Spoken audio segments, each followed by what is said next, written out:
Good morning, Tim, and I'm Kristine Sward. Happy Friday to all of you. The Hawkeye State is also known as the Corn State, and this time of year it is crunch time. Check off my bucket list. I'm not even kidding. I've always wanted to do this.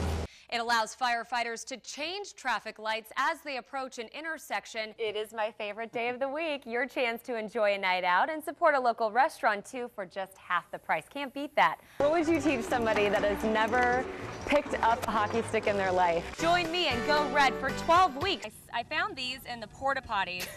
Yes, I was in the porta potties. Only one person. We talked a lot about the flood damage and the restoration process. Very interesting how they saved a lot of that art and then, of course, had to restore it after the floods. Good morning, and I'm Kristine Sward, live in Waterloo. It's right now 6 a.m. on this finally Friday.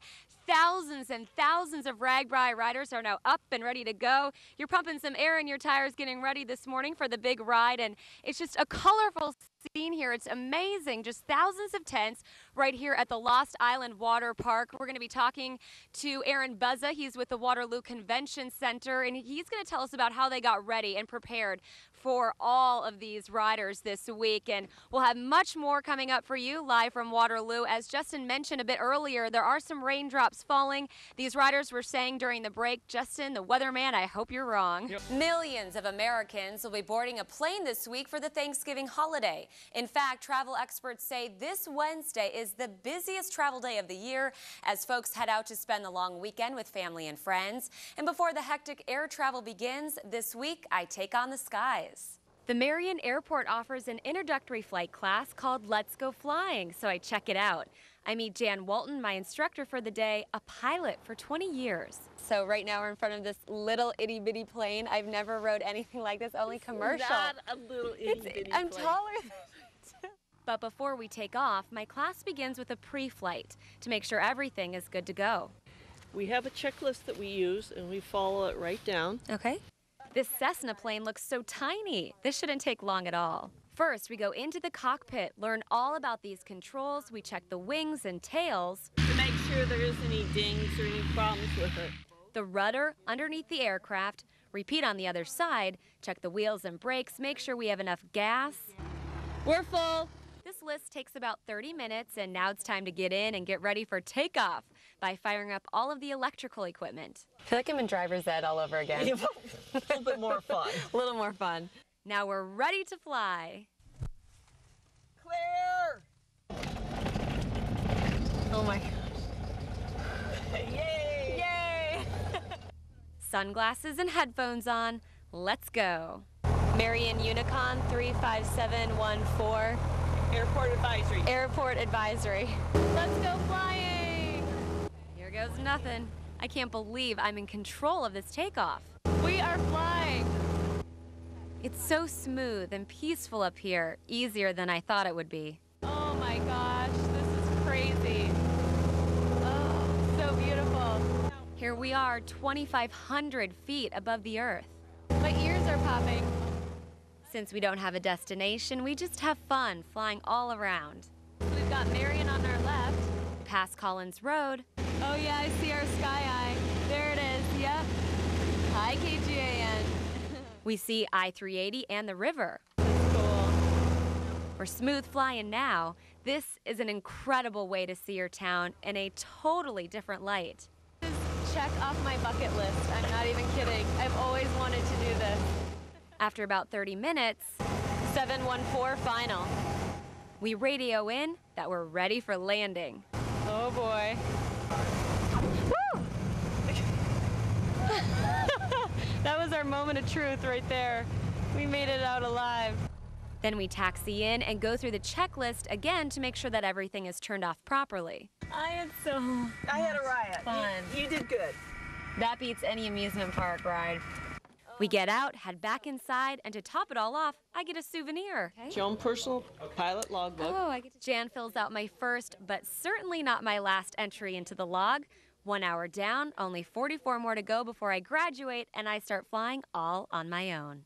What a rush that was. Let's Go Flying classes are offered all across the country, and the course, I don't know, I don't mean to be an infomercial, but maybe a good gift idea with the holidays right around the corner for that person that has everything, because that introductory flight that I took is offered for just $45.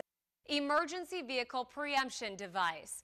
It allows firefighters to change traffic lights as they approach an intersection so that getting to an emergency doesn't create another one. But Cedar Rapids is operating without it. Smoky smell that's coming from inside the building. We'll have a runner that will meet you at the front doors. You're going to respond on fire hydrant. When these guys get called out, they have just one thing on their mind. To increase our response time and to get us there quicker and then not have an accident when we're getting there. But Cedar Rapids firefighters are missing one critical tool, a potentially life-saving traffic preemption system. It's a device that changes traffic signals when these apparatuses are called out, so they can make their way through traffic quicker. It gives us the green light, clears the intersection for us, and it stops the cross traffic. It increases our response time. Take a fire apparatus like the one I'm standing in front of today that has anywhere between, depending on the type of apparatus, 500 to 1,000 gallons of water. It takes a lot longer for that type of vehicle to get started and come to a complete stop. So you have a lot of stop and go action when they encounter several red traffic lights right in a row. So that will delay response times. A good example is downtown Cedar Rapids. You have some real visual issues. If that fire engine was trying to go through that intersection with any kind of degree of speed, that's really danger waiting to happen. These devices are valuable, and that's why many cities all across the U.S. have them up at major intersections. So why don't we have them here? The reality is that our elected officials and our city leaders and our staff are faced with enormous pressures right now and prioritization issues. What is going to be the most important? Fire Department spokesman Greg Bulow says it's a cost-risk analysis situation. One vendor that I spoke to that provides these devices estimates the installation at 195 intersections in Cedar Rapids would cost between $1.1 million and $3 million. The wide range in cost is based on the style of system. But Greg says if funding is available, he's all for it. Traffic preemption devices would be another public safety tool that we hope that the city would be able to consider. Right now in Cedar Rapids, there's about 100 police cars, 25 fire trucks, and 30 buses. If all of these had the devices, it would help increase safety and improve the flow of traffic. We would love to see that investment because we believe it would give a safer, more efficient response. We believe it also can help with traffic control throughout the city. Many city departments would benefit. Again, the biggest benefit, improving all of our safety out on the roads. Greg Bulow says motor vehicle accidents while responding to an emergency is the #2 killer of firefighters in the U.S., second only to heart attacks. Meanwhile, while our emergency vehicles are forced to race around city streets, answering our calls for help without these safety devices, the Cedar Rapids Fire Department suggests one thing to drivers. 9 times out of 10, the best thing that other vehicles can do is stop. And that we'll try to do. But as we wait for the money to come in,